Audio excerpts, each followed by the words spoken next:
یہاں دین کا سہارا لے کر لوگوں کو بیوقوف بنایا جا رہا ہے. کتنے نوجوانوں کو باقاعدہ سمجھاتے کہ بھائی، ایک سید نوجوان کو دیکھا میں نے، وہ باقاعدہ بھیڑا سب کے سامنے آ کے کہ بھائی تم میرے جس نبی کے نام پر تم یہ سب کر رہے ہیں، میں اسی نبی کے خاندان کا ہوں، سید گھرانے کا تھا، میرے پاس پورا شجرہ ہے، یہ تم کو کس نے بتایا ہے؟ اور ابھی جو ہو رہا ہے نا، الحمدللہ، اللہ جزائے خیر دے، مکتب بریلوی جو فکر رکھنے والے لوگ ہیں، بریلوی مکتب کے جو فکر رکھنے والے جو علماء کرام ہیں، ابھی ان کی اصلاح کر رہے ہیں.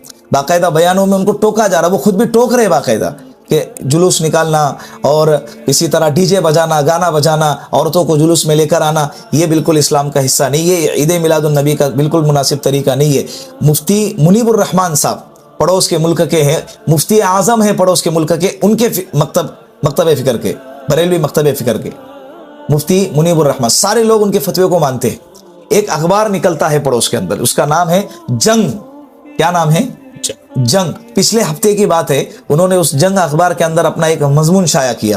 اس کے اندر یہی بتایا تھا کہ جشن عید میلاد النبی کے اندر جو کچھ آج ہو رہا ہے یہ دین اسلام نہیں ہے. نہ مسلمانوں کو اس کی ضرورت ہے، نہ اسلام کو اس کی ضرورت ہے. نہ مسلمانوں کو اس کی ضرورت ہے، نہ اسلام کو اس کی ضرورت ہے. تو میری آپ لوگوں سے گزارش ہے کہ جو بھی ویڈیو دیکھ رہا ہے، نوجوانوں سے خاص طور پر، کہ اللہ کے واسطے پلٹ آؤ، دین اسلام کو سمجھو، قرآن کو سمجھو، حدیث کو سمجھو، اللہ کے رسول کی تعلیمات کو سمجھو، اور اللہ کے واسطے سنت پر عمل کرنے کی کوشش کرو. اللہ آپ کو دونوں جہاں میں کامیابی عطا فرمائے گا.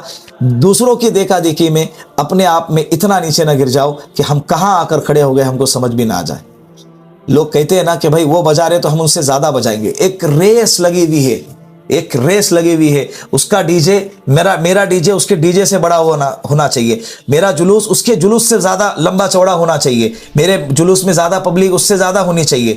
یہ نیکیوں میں ریس لگاؤ. آپ عید مناؤ، عید میلاد النبی اگر آپ کو منانا ہے مناؤ، لیکن کیسے مناؤ؟ درود پاک کی کثرت کرو، اور اسی طرح سیرت کی کتابیں پڑھو، اللہ کے رسول صلی اللہ علیہ وسلم کی تعلیمات کی کتابیں یہ لوگوں میں شائع کرو، دوسروں کو بانٹو، غریبوں کے حال پر رحم کرو، جو بھوکا ہے اس کو کھانا کھلاؤ، جو بیمار ہے اس کے علاج کا خرچہ اٹھاؤ، جو ایجوکیشن میں مال کی قلت کی وجہ سے پیچھے رہ گیا ہے ان کے مال کا خرچہ اٹھاؤ. سیرت کے نام پر، اللہ کے رسول کی محبت کے نام پر یہ کام کرو.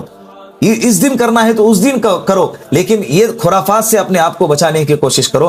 باطل کو کمزور کرنے کے لیے باطل کا سہارا نہیں لیا جاتا. باطل کو کمزور کرنے کے لیے باطل کا سہارا نہیں لیا جاتا. تو لہٰذا آپ سنتوں پر عمل کرو. اللہ کی قسم باطل کو اللہ تمہارے گھٹنوں پہ لا کر رکھ دے گا، تمہارے قدموں پہ لا کر رکھ دے گا. السلام علیکم ورحمۃ اللہ وبرکاتہ.